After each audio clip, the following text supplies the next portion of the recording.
Hello दोस्तों, आप सभी का स्वागत है अपने यूट्यूब चैनल पे। दोस्तों, आज के वीडियो में हम बार ग्राफ के कुल 5 प्रश्नों का डिस्कशन करेंगे। यदि वीडियो पसंद आए तो मेरे चैनल को लाइक, शेयर और सब्सक्राइब कीजिएगा। प्रश्न संख्या 1 से लेकर प्रश्न संख्या 5 तक कंपनी के आय तथा व्यय को प्रदर्शित किया गया है। पहला सवाल है, वर्ष 2001 तथा 2002 के बीच लाभ का अंतर कितना है? यदि हम आय से व्यय को घटा लेंगे तो यही कंपनी का कुल लाभ होगा। वर्ष 2001 में कंपनी का कुल आय 50 लाख का है और व्यय कुल 30 लाख का है, तो कंपनी का कुल 2001 में 20 लाख का लाभ हुआ। कंपनी का 2002 में कुल आय 40 लाख था और व्यय कुल 30 लाख था, तो कुल 10 लाख का लाभ हुआ। तो इन दोनों के बीच का अंतर कुल 10 लाख का होगा। तो इस प्रश्न का उत्तर ऑप्शन ए होगा। अगला प्रश्न है, वे वर्ष संख्या में कितने हैं जिसमें कंपनी की आय उसकी औसत आय से अधिक रही है? तो कंपनी का सबसे पहले औसत आय को ज्ञात कर लेंगे। औसत आय को ज्ञात करने के लिए हम सभी वर्षों के आय को सबसे पहले लिख लेंगे। कंपनी का सन 2000 में कुल 30 लाख का आय हुआ। 2001 में कंपनी का आय 50 लाख का हुआ। 2002 में कंपनी का आय 40 लाख का हुआ। 2003 में कंपनी का आय 60 लाख का हुआ और 2004 में कंपनी का आय 60 लाख हुआ। अब हम इन सभी पांचों संख्याओं को जोड़ लेंगे और जोड़ने के बाद 5 से भाग देंगे, तो यही कंपनी का औसत आय होगा। यदि हम कुल 5 संख्याओं को जोड़ेंगे तो 240 लाख होगा और इसका औसत ज्ञात करने के लिए 5 से भाग देंगे। 5 से भाग देंगे तो औसत आय 48 लाख होगा।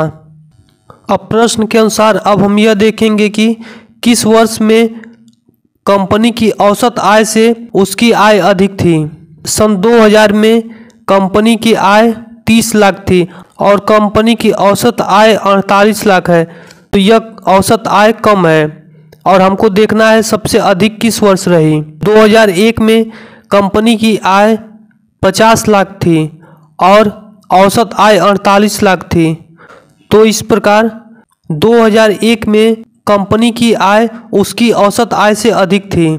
सन 2002 में कंपनी की आय 40 लाख थी और कंपनी का औसत आय 48 लाख है, तो यह औसत आय से कम है।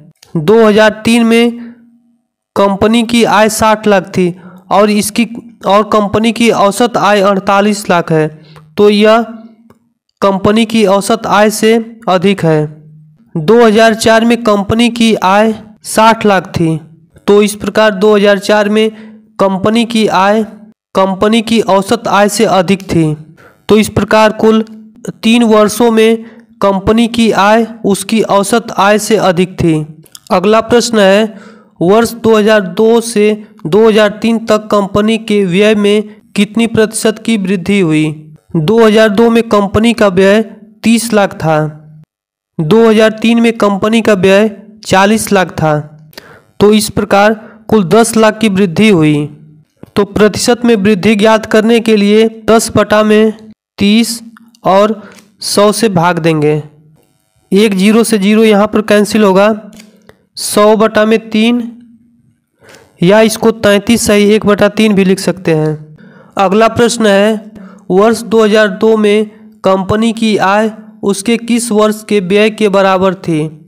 2002 में कंपनी की कुल आय 40 लाख थी, तो अब हम देखेंगे कि किस वर्ष का व्यय 40 लाख था। तो 2003 में 40 लाख का व्यय था।